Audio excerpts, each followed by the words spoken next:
Hello everyone, नमस्कार। स्वागत है आपका मैग्नेट ब्रेन्स कंपटीशन के यूट्यूब चैनल पर, जहां पर मैं आपके लिए लेकर आया हूं करंट अफेयर्स का डेली डोज। और आज की हमारी तारीख है 29 ऑफ सितंबर, मतलब 29 सितंबर में क्या क्या करंट अफेयर है वो सब हम जानेंगे आज के वीडियो में। लेकिन आपको बता दूं, ये सभी करंट अफेयर्स के जो वीडियोस हैं जो आपको डेली डोज के रूप में मिलते हैं, ये डेली डोज आपको प्रोवाइड करा रहा है मैग्नेट ब्रेन्स कंपटीशन, जो एक फ्री कंटेंट देने वाला एजुकेशनल यूट्यूब चैनल है। मतलब ये कि यहां पर आपको क्वालिटी भी मिलती है और साथ साथ में ये जो क्वालिटी है, ये जो वीडियोस हैं वो 100% फ्री है। तो अगर आप फ्री एजुकेशन में विश्वास रखते हैं तो जरूर और जरूर हमारे इस यूट्यूब चैनल को सब्सक्राइब भी कीजिए और शेयर कीजिए। चलिए शुरू करते हैं आज की हमारी कार्यवाही, मतलब की डिस्कशन 29 ऑफ सितंबर 2022।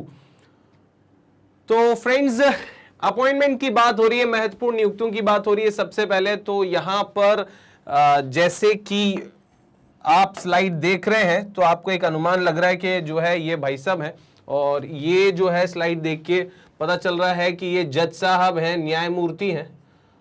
और ये जो जज साहब हैं इनको अपॉइंट किया गया है। तो इनको अपॉइंट क्यों किया गया है? तो भैया सिंपल सी बात है, to change the constitution of Indian Olympic Association, भारतीय ओलंपिक संघ का संविधान में परिवर्तन करने के लिए, और साथ साथ में भैया एक पैनल भी चुनना है ना। और वो जो है बेसिकली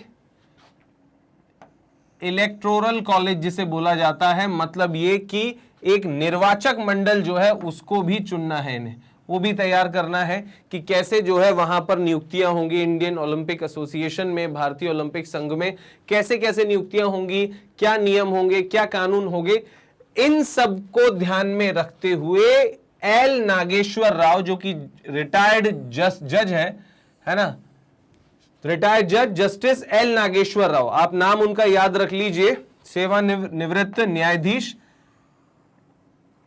नारायण मूर्ति एल नागेश्वर राव, है ना, या नारायण मूर्ति बोल रहा हूं, मुझे बोलना चाहिए न्यायाधीश न्यायमूर्ति एल नागेश्वर राव। एल नागेश्वर राव को इंडियन ओलंपिक एसोसिएशन के लिए कॉन्स्टिट्यूशन में कुछ चेंज करने और उसका इलेक्टोरल कॉलेज या पैनल बनाने के लिए जो है, या उसका निर्वाचक मंडल तैयार करने के लिए जो अलग अलग पदाधिकारियों को इंडियन ओलंपिक संघ में चुनेगा, उसके लिए ये जो है नागेश्वर राव, जस्टिस एल नागेश्वर राव जो है वो बनाए गए हैं, आप हेड बनाए गए हैं कमेटी के, आप ये ध्यान रखेंगे। क्लियर है? तो आपसे पूछा जाएगा एन नागेश्वर या एल नागेश्वर राव कमेटी जो है अभी क्यों चर्चा में रही, तो आप बता देंगे इंडियन ओलंपिक एसोसिएशन के कॉन्स्टिट्यूशन को बदलने या उसमें कुछ परिवर्तन करने, या फिर दूसरा काम उन्हें दिया गया कि भैया निर्वाचक मंडल है उसको भी अपॉइंट करने का, नियुक्त करने के लिए ये एल नागेश्वर राव साहब काम करेंगे, जो कि पूर्व जस्टिस हैं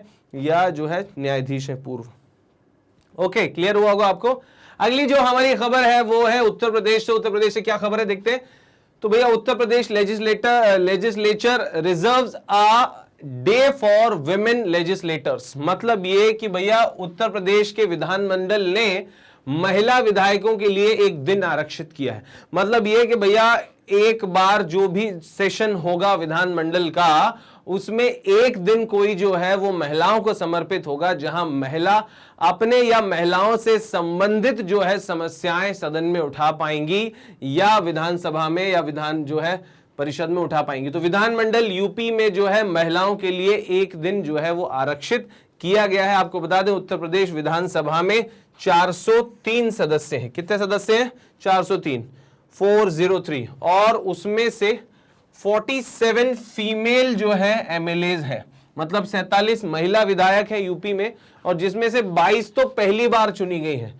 तो भैया महिलाओं की संख्या अच्छी खासी है यूपी विधानसभा में, और महिलाओं से संबंधित मुद्दों को उठा पाएं, उनसे संबंधित बात कर पाएं, और इसीलिए यहां पर क्या किया गया है, तो यहां पर जो है बेसिकली एक दिन रिजर्व किया जाएगा। जैसे मान लीजिए 14 दिन का सेशन है, 18 दिन का सेशन है, तो उस पूरे सेशन में एक दिन जो है महिलाओं के लिए आरक्षित है। मतलब उस दिन और कोई बात नहीं होगी, सिर्फ महिला से संबंधित या महिलाओं से संबंधित मुद्दों पर चर्चा होगी, बात होगी। क्लियर है? तो ये बहुत अच्छी बात है। नेक्स्ट है भाई साहब, वो है आपका लियार्डो, है ना। अब लियार्डो एक कंपनी है, एक ब्रांड है, है ना। अब वो लियार्डो क्या है वो मैं आपको बता देता हूं, है ना, वो जरा थोड़ा सा आप समझिए। अब यहां पर जो है ये the Indian market has surpassed Spain, हमने स्पेन को पीछे छोड़ा है। सबसे पहली बात तो ये ध्यान रखिए, हमने किसको पीछे छोड़ा है, स्पेन को पीछे छोड़ा है, to emerge as the third largest market. हम तीसरा सबसे बड़ा मार्केट बन गए हैं। हमने किसको पीछे छोड़ा है, स्पेन को हमने पीछे छोड़ दिया, and India become the third largest market. For what, for iconic spacious porcelain brand Lladro after Japan and US as a comeback in gross sales in 2022। देखो सिंपल सी बात है, आपने सुना होगा चीनी मिट्टी के बर्तन, क्लियर है, ये तो आप सब समझते हैं ना, उसे पोर्सलिन बोला जाता है। तो चीनी मिट्टी के बर्तनों या ग्रोसरीज का एक ब्रांड है जो स्पेनिश ब्रांड है, नाम है उसका लिलार्डो। अब ये जो लिलार्डो ब्रांड है ये बेसिकली दुनिया भर में चीनी के प्रोडक्ट्स या चीनी मिट्टी के प्रोडक्ट्स जो है वो सप्लाई करता है। अब लिलार्डो का सबसे बड़ा जो मार्केट है वो है भाई साहब आफ्टर ये जापान है, और उसके बाद फिर क्या है, यूएस। सबसे बड़ा मार्केट कौन सा है, जापान, और सबसे उससे छोटा कौन सा है, यूएस। और आपको बता दें तीसरे नंबर पर अभी तक था स्पेन, लेकिन स्पेन को हमने पीछे छोड़ दिया है, और भारत जो है वो तीसरा बड़ा थर्ड लार्जेस्ट मार्केट बन गया है चीनी मिट्टी के बर्तनों या चीनी मिट्टी के जो है प्रोडक्ट्स बनाने वाला ब्रांड लिलार्डो जो है या लिलार्डो जो है, ये भाई साहब स्पेन का ब्रांड है, और इसके प्रोडक्ट सबसे ज्यादा अभी तक जो है बिका करते थे तो जापान में, उसके बाद अमेरिका में और फिर स्पेन में, लेकिन अब स्पेन को पीछे छोड़ के भारत आ गया। क्लियर है, तो आपको समझ में आ गया होगा भैया कि वो चीनी मिट्टी के जो पॉट या बर्तन जितने भी बनते हैं, प्लेट्स बनती हैं, कप जो है, ग्रोसरीज वगैरह जो है, कटलरीज वगैरह बनती हैं, तो ये सब जो बर्तन हैं वो कौन सी कंपनी के यहां पर बात हो रही है, लिलार्डो। अब यहां पर लिलार्डो जो ब्रांड है ये कहां का ब्रांड है, तो ये स्पेन का ब्रांड है। और ये भाई साहब जो ये स्पेन का ब्रांड है इसका बिजनेस जो है सबसे ज्यादा कहां है, तो आप बता देंगे जापान में है, उसके बाद यूएस में है, और फिर उसके बाद स्पेन जो है उसको पीछे छोड़ते हुए अब इंडिया जो है वो थर्ड पे आ गया, और स्पेन को जो है चौथे नंबर पे धकेल दिया। क्लियर, तो ये आप याद रखेंगे कि भैया पोर्सलिन के मामले में या पोर्सलिन मार्केट के मामले में, चीनी मिट्टी के बर्तनों के मामले में इंडिया वर्ल्ड में तीसरे पे हो गया। पहले पे जापान है, दूसरे पे अमेरिका है, थर्ड पे स्पेन था, स्पेन को पिछाड़ के अब इंडिया आगे आ गया। तो ये आपको समझ में आया होगा। इसके बाद फिर बात करते हैं India's first plant based meat shipped to United States. अब भैया प्लांट बेस्ड मीट क्या होता है वो समझे। पहली बात तो देखिए, मीट का मतलब तो होता है मांस, है ना, और ये मांस जो है वो नॉर्मली जानवरों से मिलता है। जैसे फॉर एग्जांपल बीफ अगर हम कहते हैं तो जो कैटल्स होते हैं, मवेशी होते हैं, उनके मांस को हम बीफ बोलते हैं, है ना। बाकी मीट जो है वो बकरे से भी मिलता है, और भी बहुत सारे सोर्सेज हैं। तो ये तो जानवरों से मिलने वाला है। लेकिन प्लांट बेस्ड मीट क्या होता है, तो प्लांट बेस्ड मीट जो है वो बेसिकली फाइबर वाले जो हैं जितने भी वेज जो है वो प्रोडक्ट्स होते हैं, फूड प्रोडक्ट्स, उनसे बनाया जाए। जैसे फॉर एग्जांपल सोयाबीन से जो है बनने वाले प्रोडक्ट्स वो भी मीट की तरह जो है उन्हें प्रोसेस्ड करके बनाया जा सकता है। व्हीट, गेहूं से बनने वाले प्रोडक्ट्स, क्लियर है, और भी बहुत सारा है ना। तो भैया चावल हो गया, गेहूं हो गया, है ना, या फिर जो है सोयाबीन हो गया, इन सब से जो है मीट जैसा जो है स्टफ तैयार किया जाता है। और वो नॉर्मल जहां जहां मीट उपयोग होता था वहां अब ये वेजिटेबल्स वाला या वेज जो है वो मीट उपयोग होता है, जिसे प्लांट बेस्ड मीट बोला जाता है। तो बेसिकली ये भारत जो है, India first plant based meat shipped to United State, मतलब हमने पहली बार जो है प्लांट बेस्ड मीट जो है वो अमेरिका भेजा है, ये आप समझे। Agriculture and processed food products export development authority, अब ये जो है APEDA जो है आपके लिए ये नया जो है वो चैलेंज बन जाएगा। एग्जाम में आपसे पूछा जाएगा APEDA क्या होता है, तो आपको ध्यान रखना है भैया, एक्सपोर्ट डेवलपमेंट अथॉरिटी तो ये होगा EDA, एक्सपोर्ट डेवलपमेंट अथॉरिटी, और AP क्या है तो आप बता दो, agriculture and processed food products. Agricultural and processed food products जो है और एक्सपोर्ट डेवलपमेंट अथॉरिटी, ये इसका फुल फॉर्म है, हैज अनाउंस्ड दैट ग्रीनेस्ट, है ना, ग्रीनेस्ट मतलब ये ब्रांड है, ग्रीनेस्ट जो है वो क्या हो गया, इसका नाम है ब्रांड का, बेसिकली जिस नाम से ये जो प्लांट बेस्ड मीट जो है, ये कह लेंगे कि वेजिटेरियन मीट जो है वो बनाया जाता है प्लांट में, तो उसका नाम है greenest, which is a leading plant protein food brand, है ना, ये जो है वो प्लांट प्रोटीन फूड ब्रांड है ना, जो पेड़ पौधों से प्रोटीन मिलता है उसका फूड ब्रांड है, has shipped India's first plant based meat export consignment to USA from Gujarat in India, मतलब ये कि भारत के कहां से, गुजरात से, कहां पर एक्सपोर्ट किया गया, अमेरिका में एक्सपोर्ट किया गया, और India first plant based meet, ये आप ध्यान रखें, गुजरात से कहां एक्सपोर्ट किया गया, अमेरिका एक्सपोर्ट किया गया। बाकी आपको बता दूं कि basically the plant based consignment is 5000 kg, मतलब ये कि करीब जो कंसाइनमेंट है उसका वेट जो है वो 5000 किलो था, लगभग 5000 किलो जो है प्लांट बेस्ड मीट हमने सप्लाई किया अमेरिका को, and consist of mini samosas, hot and spicy strips, momos, spring rolls, nuggets, grilled पेटी एंड अदर वेगन प्रोडक्ट्स, मतलब ये कि ये बहुत सारे ये वेगन प्रोडक्ट्स हैं, वेगन प्रोडक्ट्स का मतलब ये कि इसमें जानवरों का कोई भी अंश नहीं लिया गया, आप समझ रहे हैं, ध्यान रख रहे हैं, ये वीगन प्रोडक्ट्स बनाए गए, मतलब ये कि इनमें मिल्क का इस्तेमाल भी नहीं किया गया, दूध का इस्तेमाल भी नहीं किया गया, अब आप समझ लो, तो भैया ये क्या कहीं ना कहीं ये वीगन प्रोडक्ट्स बनाए गए हैं जो बेसिकली पेड़ पौधों से, प्लांट से लिए गए हैं, फसलों से लिए गए हैं, और वो जो है हमने 5000 kg का कंसाइनमेंट गुजरात से कहां भेजा है, यूएस भेजा है, आप याद रखेंगे।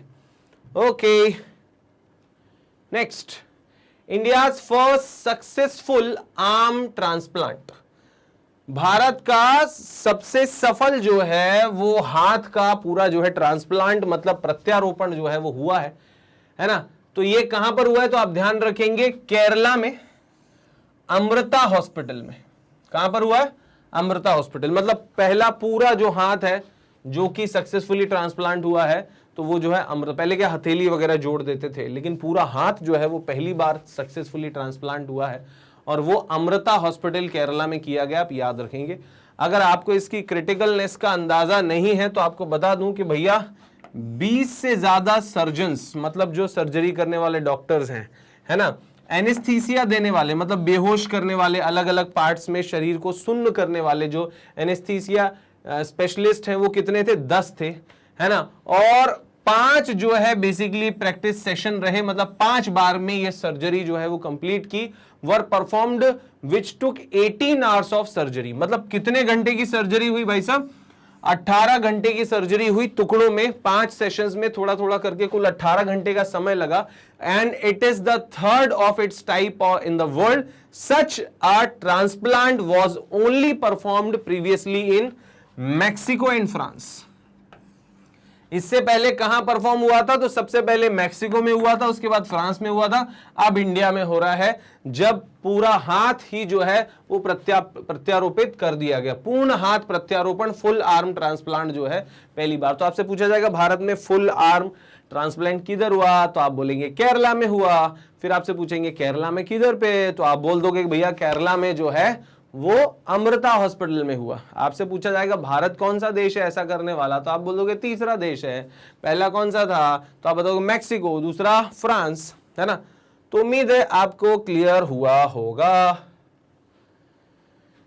India's under 5 mortality rate declines by 3 points, मतलब ये कि 5 साल से कम के बच्चों की जो मृत्यु दर है वो 3 पॉइंट कम हो गई है। सरप्राइज है, अचानक से हुई, स्लाइटली हुई, लेकिन कम तो हुई है, तय बात है। हर राज्य ये चाहता है कि उसके यहां शिशु मृत्यु दर या 5 साल से कम उम्र के बच्चों की मृत्यु दर जो है वो घटे, क्लियर है। तो यूपी और कर्नाटक में सबसे बड़ी गिरावट आई है इसके मामले में, देखते हैं। According to the sample registration system statistical report 2020, India under 5 mortality rate has dramatically decreased from 35 per 1000 live births in 2019 to 32 पर 1000 लाइव बर्थ्स इन 2020। मतलब ये कि 2020 का ये डेटा यहां पर बताया जा रहा है, और ये किसके द्वारा बताया गया है? तो सैंपल रजिस्ट्रेशन सिस्टम, और उसकी क्या? सैंपल रजिस्ट्रेशन सिस्टम की स्टैटिस्टिकल रिपोर्ट 2020। इसमें बोला गया कि जहां पहले यूपी और कर्नाटक में जो है भाई साहब 35 जो है बच्चों की डेथ हो जाती थी, 35 बच्चे जो है वो मर जाते थे। कितने पे? तो भैया आप बता दोगे कि भैया ये जो है वो मरते थे तो 1000 पर। कितने पर मरते थे? 1000 पर। अब ये 1000 पर मरते थे, लेकिन अब जो है ये कितना हो गया? 32 हो गया। कितना हो गया? 32। अब ये 32 हो गया तो मतलब और गिर गया है।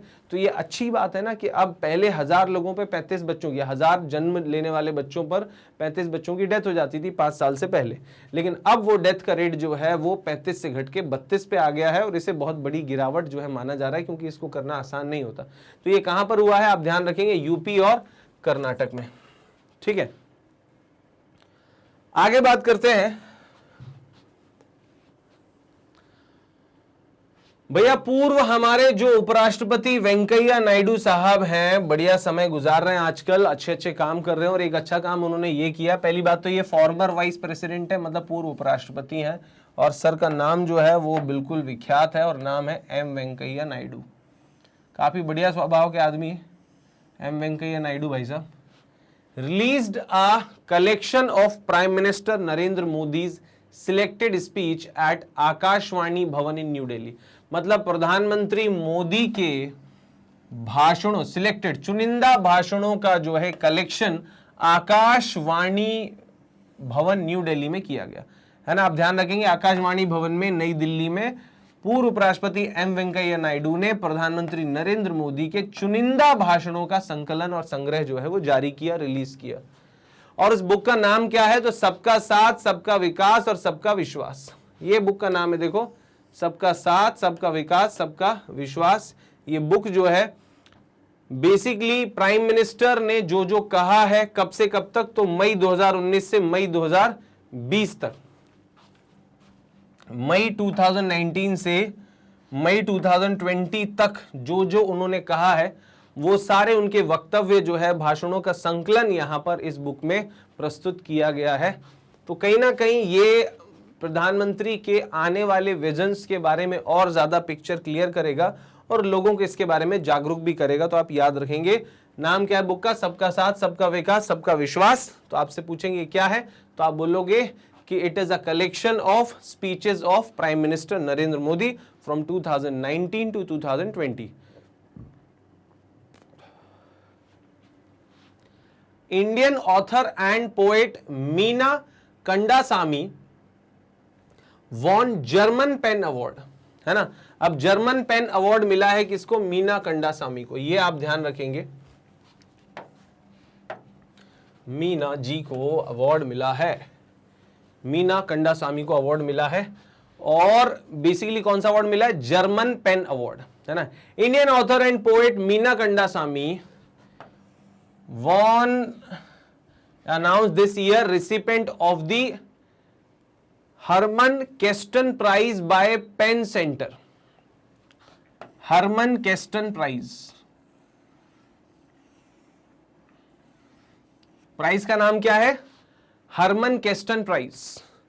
अब ये जो हरमन केस्टन प्राइज है भाई साहब, ये किसने दिया है? पेन सेंटर ने दिया है। और कहां पर दिया है? जर्मनी, है ना। तो इसलिए इसे जो है बेसिकली जर्मन पेन अवार्ड भी बोला जाता है ना। और वैसे आपसे पूछा जाए तो अगर ऑप्शन में ये भी आएगा तो ये भी सही है, हरमन केस्टन प्राइज, और दूसरा आप जर्मन पेन अवार्ड भी बोल सकते हैं। बाकी पेन सेंटर जो है इस पुरस्कार को देता है। तो भारतीय लेखिका और कवियत्री मीना कंडासामी को जर्मनी के जो है डॉर्मस्टाट में पेन सेंटर के द्वारा इस वर्ष हरमन केस्टन पुरस्कार से सम्मानित किया गया। तो आपको सिर्फ इतना देखो, 3 चीजें इसमें याद रखनी पड़ेगी। पहली बात तो ये कि ये जो हरमन केस्टन प्राइज है ये किसे मिला? तो आप बोलेंगे कि भैया मीना कंडासामी को मिला। किस देश में दिया गया? तो आप बता देंगे जर्मनी में दिया गया। फिर आपसे पूछा जाएगा कि किस फील्ड में दिया जाता है, तो वो लोग जिन्होंने लेखकों और पत्रकारों के उत्पीड़न को लेकर आवाज उठाई है अपने लेखों में या अपनी कृतियों में, उनको ये अवार्ड मिलता है। मतलब ये कि राइटर्स और जर्नलिस्ट के प्रॉब्लम्स और समस्याओं को पुरजोर तरीके से अपनी जो है कलाकृतियों में या अपने जो है लेखों में उठाने के लिए इनको जो है ये अवार्ड मिला है, जिसका नाम क्या है तो आप बता देंगे फिर से, हरमन केस्टन प्राइज। क्या है? Hermann Kesten prize. और क्या बोला जाता है उसे? Also German pen award. क्या बोला जाता है? German pen award. चलिए ठीक है, आगे बात करते हैं। नाम आप याद रखना, मीना कंडासामी, है ना। The Harman Kesten prize honours, मैंने बता दिया कि ये जो है वो जर्नलिस्ट वगैरह के सम्मान के लिए जो है, जो जिन्होंने लड़ा है या लेखकों के सम्मान के लिए जुड़ा, उससे जो है प्राइज मिलता है। अब बात करते हैं पाम ऑयल की, है ना। Palm oil alliance formed by 5 south Asian countries, मतलब 5 दक्षिण एशियाई देशों ने मिलके पाम ऑयल का जो है एक अलायंस बनाया है। ये 5 दक्षिण एशियाई देश हैं जो पाम ऑयल खरीदते हैं, है ना। अब पाम ऑयल जो है आपको बता दूं कि कौन कौन खरीदता है, तो इंडिया खरीदता है, पाकिस्तान खरीदता है, श्रीलंका खरीदता है, बांग्लादेश खरीदता है, नेपाल भी खरीदता है। इंडिया, पाकिस्तान, श्रीलंका, बांग्लादेश और नेपाल, ये सब देश जो हैं वो कंज्यूमर हैं, बड़े कंज्यूमर हैं किसके? पाम ऑयल के। वर्ल्ड में सबसे ज्यादा अगर पाम ऑयल कंज्यूम करते तो यही 5 देश कंज्यूम करते हैं। क्लियर है? तो इन 5 देशों ने मिलकर गठबंधन बनाया है, संगठन बनाया है, उसे पाम ऑयल अलायंस नाम दिया गया है। अब उसकी वजह क्या है उस पर हम आगे बात करते हैं। The idea is to gain collecting bargaining power and make import sustainable. मतलब ये कि ये जो आइडिया है इसका विचार ऐसे आया कि भाई सौदेबाजी में या बार्गेनिंग में बड़ा आसान रहेगा कि भाई हम 5 देश हैं, कौन कौन से?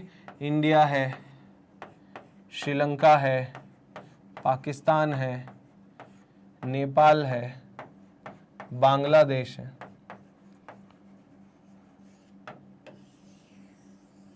क्लियर है?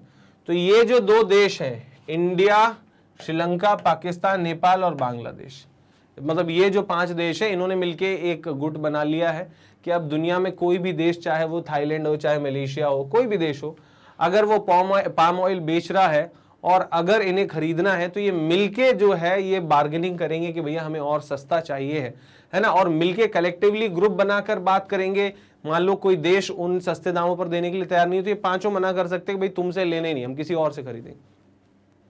तो मतलब बार्गेनिंग की, सौदेबाजी की ताकत जो इन देशों के पास आएगी और पाम ऑयल जो है वो सस्ता प्राप्त होगा, ये आप देख सकते हैं। पाम का पेड़ होता है इस तरह से, उसके जो सीड्स निकलते, फल निकलते, जिनसे कि ये तेल निकला जाता है, जिसे अपन पाम ऑयल बोलते हैं। G4 कंट्रीज की बात हो रही है। जी हां, G4 कंट्रीज नाम अब जो है वो वर्ल्ड के मैप पर ज्यादा पुरजोर तरीके से बोला जाने लगा है। अब G4 कंट्रीज जो है वो क्या है, तो सबसे पहले आपको बता दूं, जापान, इंडिया, जर्मनी और Brazil. Japan, India, Germany, Brazil. Japan, Germany, Brazil, India, कुछ भी बोल सकते हो, इंडिया, जापान, जर्मनी, ब्राजील। अब ये इंडिया, जापान, जर्मनी, ब्राजील, ये 4 देश हैं और इनके अलायंस को या इनके ग्रुप को G4 बोला जाता है। Expressed their concern over lack of any meaningful forward movement on long pending reform of the United Nation security council. देखो, कुल मिला के संयुक्त राष्ट्र सुरक्षा परिषद, जहां पर 5 ही देश परमानेंट मेंबर होते हैं, है ना। यूनाइटेड नेशन सिक्योरिटी काउंसिल में वैसे तो फुल मेंबर जो होते हैं यूनाइटेड नेशन सिक्योरिटी काउंसिल में ये 15 होते हैं, लेकिन 15 में से 5 जो है वो स्थायी होते हैं, परमानेंट होते हैं, और 10 जो है वो नॉन परमानेंट होते हैं, मतलब अस्थायी होते हैं, नॉन परमानेंट। तो भैया यहां पर अब आपको बता दूं, ये परमानेंट जो सदस्य हैं वो 5 हैं, चाइना, रशिया, फ्रांस, यूएस और UK. China, Russia, France, US, UK, ये 5 देश हैं जो कि परमानेंट मेंबर है यूनाइटेड नेशन सिक्योरिटी काउंसिल में। और बेसिकली अब क्या है ना, ये देश भी बनना चाहते हैं परमानेंट मेंबर सुरक्षा परिषद में। कौन? India, Japan, Germany, Brazil. तो बेसिकली ये चारों देश जो कि यूनाइटेड नेशंस सिक्योरिटी काउंसिल की परमानेंट मेंबरशिप के दावेदार हैं, अब ये मिलकर जो है इस तरह से माहौल क्रिएट कर रहे हैं कि भैया यूनाइटेड नेशन में कोई बात ही नहीं होती है कि भैया सिक्योरिटी काउंसिल में किसी और को भी सदस्य बनाना है। 5 ही सदस्य हैं कितने सालों से, China, Russia, France, US, UK, कोई छठवां देश इसमें सदस्य बन ही नहीं पाता है। तो क्या केवल 5 बड़े देशों की ही मनमानी चलती रहेगी? तो यही संदेश देने के लिए उन्होंने कहा है कि भैया देखो, सिंपल सी बात है कि उन्होंने चिंता जताई, एक्सप्रेस देयर कंसर्न, उन्होंने अपनी चिंता जताई है over lack of any meaningful forward movement. मतलब ये कि उन्होंने जो है किसी भी आने वाले समय में अभी तक कुछ भी जो है वो कोई घटनाक्रम विकसित नहीं हो रहा है या बढ़ने के लिए आगे कुछ अच्छा नहीं हो रहा है। मतलब ये कि कहने का मतलब ये है कि कुछ भी मीनिंगफुल कन्वर्सेशन नहीं हो रहा है ना, ताकि आगे जाके इस समूह को और बढ़ाया जा सके, सबके अधिकारों की रक्षा हो, सभी देशों को प्रोसेस में शामिल किया जाए। And demanded urgency on this issue, मतलब ये कि इस इशू पर जो है उन्होंने अर्जेंसी भी डिमांड की है कि तत्परता बरती जाए, जल्दी तत्काल जो है वो काम किया जाए। कुल मिला के यूनाइटेड नेशन के अंडर में एक ऑर्गेनाइजेशन है जिसे बोलते हैं यूनाइटेड नेशन सिक्योरिटी काउंसिल, संयुक्त राष्ट्र सुरक्षा परिषद। ये दुनिया भर की सुरक्षा से रिलेटेड इंपॉर्टेंट फैसले लेती है। तो सुरक्षा परिषद का मेंबर बनना हर कोई चाहता है, तो मेंबर बनना तो आसान है, लेकिन मेंबर 2 तरह के होते हैं। टोटल मेंबर होते हैं 15, उनमें से 10 होते हैं नॉन परमानेंट जो हर 2 साल में बदलते रहते हैं, और 5 होते हैं परमानेंट जो कभी नहीं बदलते। वैसे तो हर देश को बारी आती है, नॉन परमानेंट मेंबर तो बन जाता है, पर इन 5 के अलावा अभी तक कोई परमानेंट मेंबर नहीं बना, चाइना, रशिया, फ्रांस, यूएस और यूके। तो अब ये जो G4 कंट्रीज हैं, इनका ये कहना है कि भैया अगर ये लोग जो हैं वो 5 हैं तो क्या हमेशा 5 ही रहेंगे? क्या किसी और देश को मौका नहीं मिलेगा दुनिया को लीड करने का, अपने विचार रखने का, फ्रंट पर आने का? ऐसा ही क्यों है कि ये 5 ही देश रहेंगे? ये तो नाइंसाफी है ना। तो इसमें उन्होंने बोला है कि थोड़ा अर्जेंसी दिखाई जाए और लोगों को भी इसमें शामिल किया जाए। क्या करना चाहते हो, ओपन किया जाए अपनी स्ट्रेटेजी। तो ठीक है, G4 आपको याद ही रहेगा, Japan, India, Germany, Brazil. JNK to declare Maharaja Hari Singh birthday as public holiday. भैया जम्मू कश्मीर के जो महाराजा हरि सिंह हैं उनके जन्मदिन पर अब पब्लिक हॉलिडे घोषित किया जा रहा है। दोस्तों आपको बता दूं कि जम्मू कश्मीर जो आतंक का पर्याय बन चुका था, लेकिन अब जम्मू कश्मीर में धारा 370 और साथ ही साथ उसको यूनियन टेरिटरी का स्टेटस देने के बाद से अब नित नए परिवर्तन देखने को मिलते हैं, जिसमें से एक जो है वो ये भी है कि अब जो है राजा हरि सिंह जो है महाराजा, उनके जन्मदिन पर जो है या जयंती पर अब सरकारी छुट्टी जो है वो जम्मू कश्मीर में रखी जाएगी। तो मुझे लगता है ये तो सब लोग वेलकम करेंगे, तय बात है ना, क्योंकि भैया जम्मू कश्मीर के राजा रहे एक टाइम पे, आप देख सकते हो। The announcement was made by lieutenant governor Manoj Sinha. आपसे पूछा जाए किसने ये घोषणा की तो आप बता दोगे कोई ऐसा वैसा आदमी नहीं है, कोई झूठा आदमी नहीं है, सच बात बताने वाला आदमी, मतलब जिसका अथॉरिटी है, और वो कौन है? लेफ्टिनेंट गवर्नर मनोज सिन्हा, जो कि अभी उप गवर्नर है कहाँ के? जम्मू कश्मीर के। ये आपको याद रखना है। ओके चलिए, राजा हरि सिंह जी की बात की जाए तो भाई साहब का जन्म 23 सितंबर को हुआ था। कब हुआ था? 23 सितंबर को हुआ था 1895, 1895 में पैदा हुए थे, है ना। Singh was the son of Raja Amar Singh, ये राजा अमर सिंह के बेटे थे, है ना, अमर सिंह जामवाल के बेटे थे। Whose brother Pratap Singh was the king of the state. मतलब ये कि राजा अमर सिंह जामवाल के भाई जो हैं, ब्रदर प्रताप सिंह जो है वो क्या थे? वो जो है वो राजा थे, और राजा के भाई के बेटे थे हरि सिंह। और राजा का भाई कौन? राजा अमर सिंह। क्लियर है? तो दोस्तों कुल मिला के आपको समझना यह होगा कि 2 भाई थे, है ना। कौन कौन से थे? राजा अमर सिंह जामवाल, अमर सिंह जामवाल,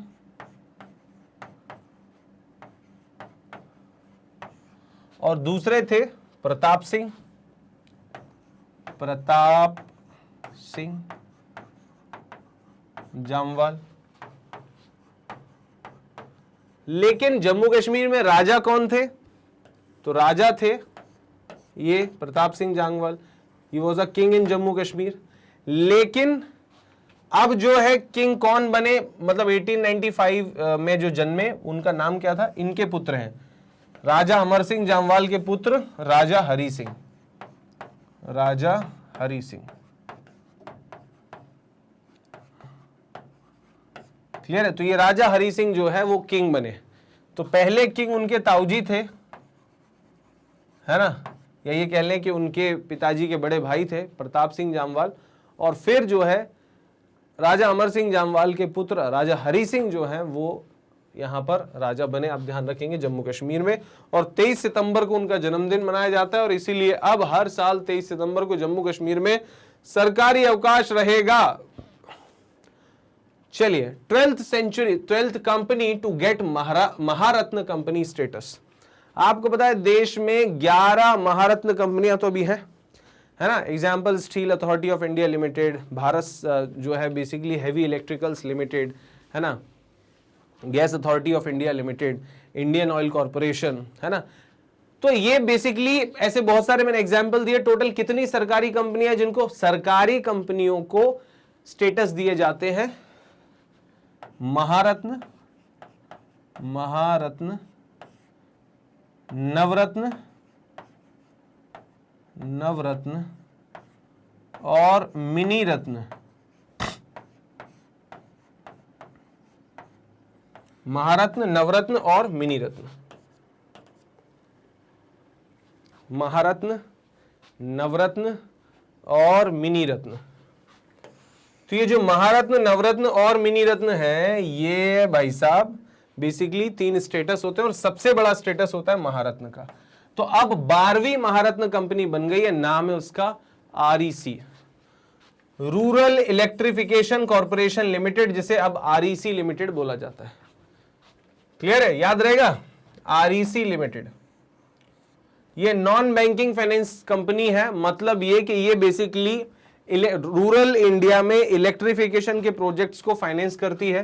तो इसलिए रूरल इलेक्ट्रिफिकेशन जो है कॉर्पोरेशन लिमिटेड जो है इसका नाम है। और ये basically non banking financial company है पावर सेक्टर की, है ना, power sector focused non banking financial company NBFC REC limited, है ना, has been accorded the status of Maharatna. इसे जो है महारत्न का स्टेटस मिल गया। ये बिजली के वायर नहीं लगाती है, खंबे खड़े नहीं करती, ये बिजली का प्रोजेक्ट करने वालों को फाइनेंस की फैसिलिटी देती है। नाम है rural electrification corporation limited REC limited. अब ये 12वीं महारत्न बन गई, आप ध्यान रखना। ओके, REC लिमिटेड बोलते हैं, पहले रूरल इलेक्ट्रिफिकेशन कॉर्पोरेशन लिमिटेड बोला जाता था। आपको बता दें कि ये जो महारत्न का स्टेटस है ये कब से आना शुरू हुआ हमारे यहाँ। तो introduce in 2010 the Maharatna status is given to the central public sector enterprises by the central government to make these enterprises global giants.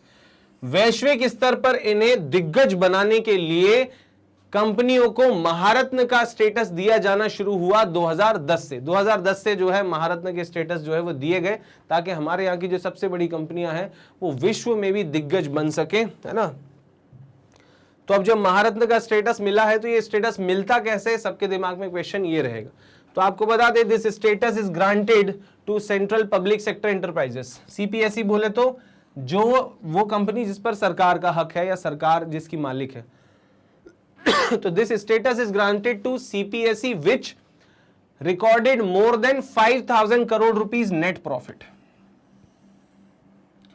जो शुद्ध प्रॉफिट है वो 5,000 करोड़ रुपए जिसने जो है पिछले 3 महीने में, पिछले 3 साल में लगातार लास्ट 3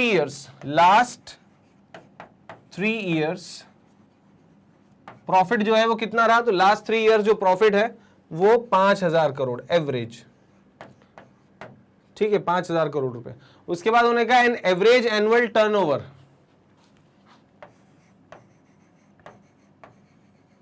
टर्नओवर भी एवरेज जो है लास्ट 3 ईयर का वो कितना होना चाहिए। ये तो प्रॉफिट हो गया, प्रॉफिट 5,000। फिर टर्नओवर कितना होना चाहिए, तो टर्नओवर जो है वो होना चाहिए 25,000 करोड़ का। पिछले 3 साल का जो टर्नओवर है वो 25,000 करोड़ रुपए हो, 25,000 करोड़ रुपीस, ठीक है। अच्छा, उसके बाद फिर बात करें तो जो नेट प्रॉफिट होना चाहिए वो भी 15,000 करोड़ रुपए होना चाहिए लास्ट 3 साल का। नेट प्रॉफिट नहीं, नेट वर्थ बोलना चाहिए मुझे, average net worth, average net worth, net worth ये भी पिछले साल की कितनी होनी चाहिए, तो 15,000 करोड़।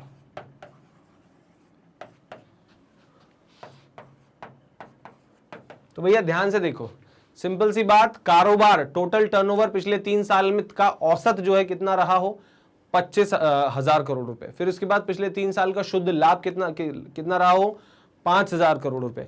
और पिछले 3 साल का एवरेज नेट वर्थ जो है वो कितना रहा हो, तो नेट वर्थ जो है वो 15,000 करोड़ रुपए एवरेज रहा हो पिछले 3 साल का। आपको प्रॉफिट तो समझ में आता है, कारोबार या टर्नओवर भी समझ में आता है, लेकिन अगर नहीं समझ में आता है तो वो नेट वर्थ होता है कई बार। तो ध्यान रखिए, टोटल संपत्ति माइनस लाइबिलिटी, जो भी उसने प्रॉपर्टी बनाई, कमाया जितना भी, उसमें से उसकी सारी लाइबिलिटीज को माइनस कर दो। लाइबिलिटीज मतलब जिम्मेदारियां, देनदारियां जितनी है, कर्जा है, वो सब माइनस कर दो, तो जो उसके पास पैसा बचता है, जो संपत्ति बचती है, उसे नेटवर्थ बोला जाता है। सारे उधार चुका के जितनी कीमत की संपत्ति बचती है उसे नेटवर्थ बोलते हैं। तो भैया सिंपल सी बात है, नेटवर्थ जो है वो 15,000 करोड़ होनी चाहिए पिछले 3 साल की एवरेज, प्रॉफिट 5,000 करोड़ होना चाहिए पिछले 3 साल का एवरेज, और टर्नओवर 25,000 करोड़ रुपए होना चाहिए पिछले 3 साल का average.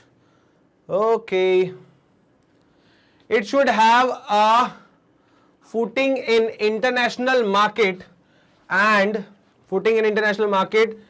Be listed on an Indian stock exchange. मतलब ये कि कहीं ना कहीं इसकी प्रेजेंस अंतरराष्ट्रीय बाजार में भी होनी चाहिए। जो भी कंपनी महारत्न बनना चाहती है इंटरनेशनल मार्केट में, उसकी धाक होनी चाहिए, और साथ में इंडिया के किसी भी स्टॉक एक्सचेंज में उसको लिस्टेड होना जरूरी है। भारतीय स्टॉक एक्सचेंज में लिस्टेड हो, और साथ में दूसरी बात यह कि अंतरराष्ट्रीय स्तर पर भी उसका बिजनेस चलता हो, ऐसी कंपनी को महारत्न का स्टेटस दिया जा सकता है। तो सिंपल, भारत के स्टॉक एक्सचेंज में रजिस्टर्ड हो, इंटरनेशनल लेवल पर व्यापार करती हो, पिछले 3 साल का शुद्ध लाभ जो है, नेट प्रॉफिट जो है वो 5,000 करोड़ हो पिछले 3 साल का, एवरेज प्रॉफिट 5,000 करोड़ हो, पिछले 3 साल का एवरेज एनुअल टर्नओवर जो है 25,000 करोड़ रुपए, पिछले 3 साल का एवरेज जो है नेटवर्थ 15,000 करोड़ रुपए हो। ऐसी कंपनी को, ऐसी सरकारी कंपनी को, central public sector enterprises CPSE company को जो है महारत्न का स्टेटस दिया जा सकता है। आपको बता दें, ये महारत्न का दर्जा मिला किसे है, तो मैंने आपको अभी थोड़ी देर पहले बताया, REC, rural electrification corporation limited. Okay, अगली बात भाई साहब धन की, कुबेरों की, मतलब कि बड़े लोगों की, अमीर लोगों की बात कर रहे हैं। IIFL wealth Hurun India rich list 2022, होरन इंडिया रिच लिस्ट 2022। अब ये जो होरन इंडिया रिच लिस्ट 2022 है, ये भाई साहब बेसिकली इनकी बात करती है। ये मुकेश भाई साहब नहीं है, ये है कौन, गौतम अडानी जी। आजकल इनकी चर्चा कम है और इनकी चर्चा ज्यादा है। तो according to the IIFL wealth Hurun India rich list 2022, Gautam Adani family या गौतम अडानी परिवार जो है have topped with the estimate wealth of 10 lakh crore rupees, मतलब लगभग 10,94,000 करोड़ रुपए। 10,94,000 तो ये 11 लाख करोड़ रुपए हो जाता है। इतने की संपत्ति है भाई सब इनकी, अनुमानित संपत्ति के साथ शीर्ष स्थान जो है वो हासिल कर लिया है ना। IIFL wealth Hurun India rich list, आप ध्यान रखेंगे इसके हिसाब से जो है बेसिकली सबसे नंबर 1 पे कौन है, तो गौतम अडानी है, गौतम अडानी परिवार है, और 10,94,400 करोड़ रुपए की संपत्ति है ना, ये आप याद रखेंगे। और इसके हिसाब से जो कैलकुलेशन किया गया, केवल 2021 का जो किया गया, 2021 में गौतम अडानी भाई साहब ने, प्रभु ये सब कैसे करते हो यार, 2021 में हर दिन भाई साहब ने हर दिन 1612 करोड़ रुपए कमाए हैं। समझ रहे हो, 1612 मेरे को तो बोलने में ही दिक्कत हो रही है भाई साहब, 1,612 करोड़ रुपए, मतलब 1612 करोड़ रुपए एक दिन की कमाई। ऐसा साल भर कमाया भाई ने 2021 में। तो ठीक है, बनना ही था। दुनिया के दूसरे सबसे बड़े अमीर हो चुके हैं इस समय। हालांकि खबर आई है कि अभी तीसरे स्थान पे खिसक के आ गए, लेकिन फिर भी टॉप 3 में तो आते हैं ना। टॉप 3 में तीसरे सबसे बड़े अमीर हैं दुनिया के गौतम अडानी साहब। इनकी पर डे की कमाई 2021 में रही 1612 करोड़ रुपए। प्रभु कहां लेके जाओगे इतना पैसा। चलिए आगे बात करते हैं। Mukesh Ambani and family have been named as the second richest in India with the estimate wealth of 7,94,000 crore. जैसे मैंने आपको बताया कि 10,94,000 करोड़ की संपत्ति के साथ नंबर 1 पे है मुकेश अंबानी, नहीं गौतम अडानी। और मुकेश अंबानी जो हैं वो 7,94,700 करोड़ रुपए की संपत्ति के साथ जो है वो कौन से नंबर पर हैं, तो दूसरे नंबर पर हैं। And the growth of 11% compared in 2021 list. मतलब ये कि 2021 की लिस्ट के कंपैरिजन में 11% की ग्रोथ जो है ये भाई साहब ने भी की है ना, ध्यान रखेंगे। हिज डेली वेल्थ क्रिएशन है ना, velocity of rupees 210 crore, 210 crore रुपए। मैंने बताया कि गौतम अडानी भाई साहब कमाते 1612 करोड़ रुपए पर डे और ये 210 करोड़ रुपए पर डे। हालांकि 210 करोड़ रुपए भी जो है वो कोई छोटी मोटी बात नहीं होती। 210 करोड़ रुपए मतलब एक व्यक्ति नहीं 100 व्यक्ति मिलके पूरे जीवन में नहीं कमा पाते हैं, है ना। और यहाँ पर जो है ये लोग मिलके धमाल कर रहे हैं, कमाए जा रहे हैं। ये अच्छी बात है। कम से कम ये कि विश्व पटल पे किसी भारतीय का नाम आ रहा है और डेफिनेटली इनके अमीर होने से मुझे लगता है कहीं ना कहीं भारत में भी रोजगार की संभावनाएं बढ़ती हैं। हजारों लाखों लोगों को इनकी वजह से जॉब मिलते हैं। तो मैं तो सोचता हूं कि ऐसे करीब 100-125 अडानी अंबानी पैदा हो जाएं, हम ही में से कोई बन जाए तो शायद मुझे नहीं लगता कोई समस्या रह जाएगी फिर। ओके, वर्ल्ड टेस्ट चैंपियनशिप 2023, विश्व test championship. The International Cricket Council has announced that the world test championship 2023 final will be hosted by the Oval in June 2023 while 2025 final will be played at Lords। मतलब 2000 Oval के ground पर 2023 का जून 2023 में है ना जो है, और 2025 का जो है वो लॉर्ड्स के ग्राउंड पे खेला जाएगा। ये आप याद रखेंगे, है ना। ऐसा वर्ल्ड टेस्ट चैंपियनशिप जो है उसके बारे में कहा गया है कि अंतर्राष्ट्रीय क्रिकेट परिषद ने घोषणा की है विश्व टेस्ट चैंपियनशिप 2023 का फाइनल, 23 का फाइनल जो है वो ओवल में होगा, है ना, ओवल के ग्राउंड पर होगा जून 2023 में। और 2025 का जो है वो कहां पर होगा, लॉर्ड्स में। मतलब कि क्रिकेट का मक्का कहा जाने वाला, है ना, ब्रिटेन का लॉर्ड्स क्रिकेट स्टेडियम। ठीक है, तो आप याद रखेंगे ओवल 2023 में और लॉर्ड्स में 2025 में टेस्ट क्रिकेट का या टेस्ट क्रिकेट चैंपियनशिप का या टेस्ट वर्ल्ड कप का जो है वर्ल्ड चैंपियनशिप का फाइनल होगा। रिजर्व बैंक ऑफ इंडिया बहुत सख्ती दिखा रहे हैं भाई साहब। Reserve Bank of India cancels licence of Lakshmi co-operative bank Solapur. Maharashtra के सोलापुर में 1929 में 1929 में स्थापित हुआ था। सोचो कितना पुराना हो गया, 100 साल होने वाले थे इसको। तो 1929 में स्थापित हुआ लक्ष्मी कोऑपरेटिव बैंक। इसका लाइसेंस भाई ने रद्द कर दिया। भाई बोले तो कौन, बड़े भाई, मतलब कि बैंकों के बड़े भाई आरबीआई। तो आरबीआई ने लाइसेंस कैंसिल किया हाल ही में किस कोऑपरेटिव बैंक का, तो आप बोलोगे लक्ष्मी कोऑपरेटिव बैंक सोलापुर का जो है वो लाइसेंस रद्द कर दिया है, क्योंकि वो जो बैंक है does not have adequate capital and earning prospects. मतलब ये कि ना तो बहुत ज्यादा पूंजी बची थी इस कोऑपरेटिव बैंक के पास और ना ही कमाई का कोई बहुत ज्यादा रास्ता या जरिया नजर आ रहा था। तो भैया जब आपके पास पूंजी नहीं है और कमाई भी नहीं होगी तो बैंक खोल के क्या करोगे, तो इसलिए उसका लाइसेंस रद्द कर दिया है किसने, आरबीआई ने। आप याद रखेंगे। Okay, The Lakshmi Cooperative Bank Limited submitted the data which shows more than 99% of the depositors are entitled to receive the full amount of their deposit from Deposit Insurance Credit Guarantee Corporation। हालांकि एक राहत की खबर यह है कि 99% जिन्होंने Lakshmi co-operative bank में अपना पैसा जमा किया है, ऐसे 99% लोगों को डीआईसीजीसी, बोले तो deposit insurance credit guarantee corporation, DICGC जो है इसके जरिए पैसा मिल जाएगा। ये जो है बेसिकली हमारा जो पैसा बैंक में डिपॉजिट होता है वो पैसा इंश्योर्ड होता है, बीमित होता है। उसका इंश्योरेंस कौन रखता है? DICGC। अगर किसी कारण से वो पैसा डूब जाता है या कहीं नहीं मिल पाता है तो हमारे उस पैसे की भरपाई बैंक के डूब जाने पर कौन करता है? DICGC करता है। तो ये जो है कितने तक की भरपाई कर देता है? 5 लाख तक की। तो कोऑपरेटिव बैंक में 99% लोग ऐसे हैं इसमें जिनकी जो जमा पूंजी थी इसमें वो 5 लाख रुपए से कम थी। और जब 5 लाख रुपए से कम जो है यहां पर बात होती है तो ये DICGC आराम से वो पैसा दे सकता है। तो मतलब ये कि 99% लोगों का पैसा सुरक्षित है, उन्हें मिल जाएगा। हालांकि लक्ष्मी सहकारी बैंक जो है वो अब हमारे बीच नहीं रहा। फ्यूचर में क्या होगा कुछ नहीं कह सकता, लेकिन फिलहाल तो घटना यही है भाई साहब। तो दोस्तों ये खबरें आपको कैसी लगी? गौतम अडानी जी भाई साहब के बराबर कमाई करने का सपना भी क्या कोई देख सकता है? 12वीं महारत्न कंपनी के बारे में हमने पढ़ा, तो क्या 11 महारत्न कंपनी के बारे में जानकारी नहीं जुटाएंगे? तो दोस्तों ऐसी बहुत सारी जानकारी अगर आप चाहते हैं तो कमेंट सेक्शन में हमें जरूर बताइए, और यह भी बताइए कि आज की इंफॉर्मेशन आपको कैसी लगी। बाकी आपको बता देता हूं कि ये खबरें करंट अफेयर्स के डेली डोज के रूप में आपको हर दिन मिलती हैं मैग्नेट ब्रेन्स कंपटीशन के यूट्यूब चैनल पर।